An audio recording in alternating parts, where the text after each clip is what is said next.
Hello and welcome back to a second video in today. That is absolutely crazy, recording this in a small little break that I've got in between my lectures. And I thought, hell, why not? We have had two 2021 cars launched, let's compare them together. So today we are looking at the McLaren MCL35M that was released a couple of days ago versus the Tauri AT02, which was released just earlier today. Now, of course, all we've had so far is just the renders that the teams have produced, so it's not really going to be the final product that we see in Bahrain in a couple of weeks' time, but it's going to be very interesting to see some of the small little differences that they've done so far. So without further ado, let's jump on into the three different angles that I'm looking at, and the first one, of course, is the head-on side-by-side comparison. No need to label the cars, as I'm sure you can tell which is the McLaren and which is the Tauri. Now, the first section I'm going to highlight that is of interest is this small little section of barge boards just before the entrance of the side pod, which obviously is massively different between the two cars, but that is a given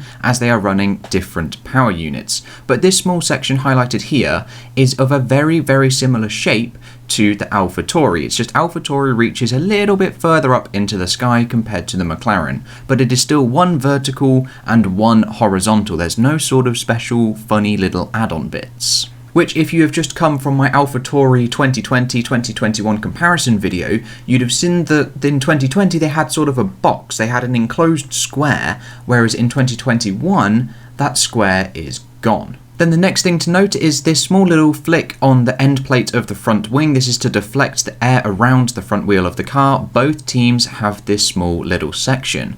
However, on the Tauri, very interestingly, just underneath they have this very neat little curved area. It's sort of like a N, a very lowercase dodgy looking N, whereas on the McLaren it is very horizontal, just a small little difference. But then something that is on the McLaren that isn't, as I can see so far on the Tauri, are these two little vertical bits on either side of the front wing. I'd be very surprised if Tauri don't have something like this, but I just can't quite see it from any of the renders that have been released so far. Then of course we have massive differences in the nose, but again that is a given the back of the car, especially to do with the power unit and stuff like that, but they do have very different capes. McLaren's extends outwards of the nose very far, compared to Tauri's, which is just a teeny weeny little small one, just here by this red arrow.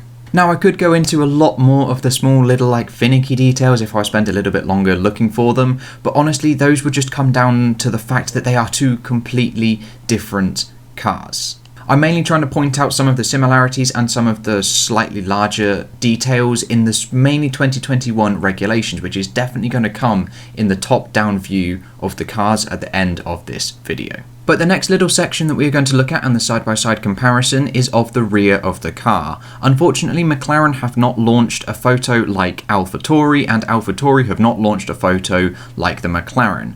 But the first thing that I'm going to point out is the diffuser. The diffuser on the Tauri is very detailed. There's a lot going on underneath compared to the McLaren, which is empty. I mentioned this in the Tauri video, and I said that it's possible the McLaren may just be hiding stuff from their renders, that they're not including everything that we are going to see come Bahrain.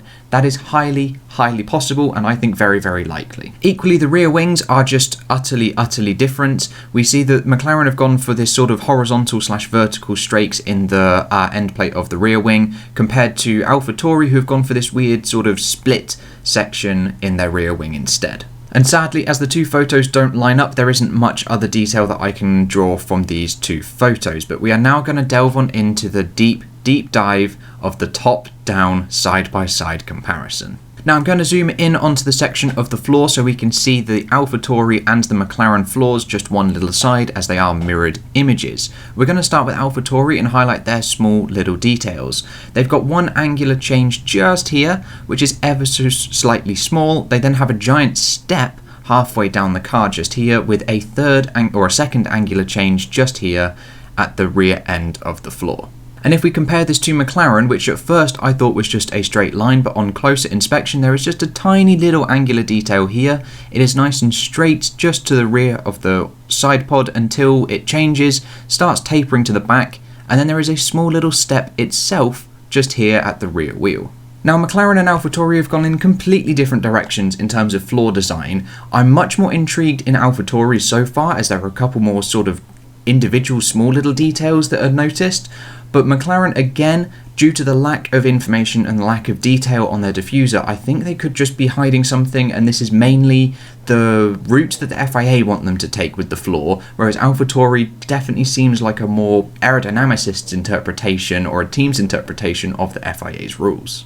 It's definitely going to be very interesting to see what comes in Bahrain in just a few weeks' time. And then the next thing to highlight, which is definitely different, are these two fingery bits that come back from the McLaren's front wing in line with where they were on the front or on the front view of the McLaren. And interestingly, AlphaTauri just don't have these. Whether they've been rendered out or they just don't exist, they just don't exist in these pictures so far. Now, a second noticeable detail is the size of the side pods. Now, this is heavily influenced by the engine and the power unit that is in the back of the car. But if we take a look at the McLaren's, it starts up here and wiggles its way nicely, sort of sleek design all the way back to the rear end of the car. But if we compare this to the AlphaTauri, it's very big and bulbous. It stays in line with the floor and then it sharply increase or decreases itself towards the rear end of the car. It's a completely different shape. But like I said, that's mainly due to the power unit that's in the back of the car trying to accommodate all of the cooling and the different sizes and the slightly different components that exist within the two power units. And then of course we've also got slight differences in the suspension arms as well. AlphaTauri seem to come slightly further back than the McLaren's, and they are of course slightly different shapes, but again, that's a given, two completely different cars. And then once again, just another small side-by-side comparison is the barge boards. We're going to start with the AlphaTauri's, which is a nice gentle, sort of nice even curve all the way down to the nose of the car, compared to the McLaren at the top, which is just a little bit different. It's more of a slide looking thing is what I'm going to interpret it as, and then it has a very sharp, almost horizontal perpendicular meet with the side of the car.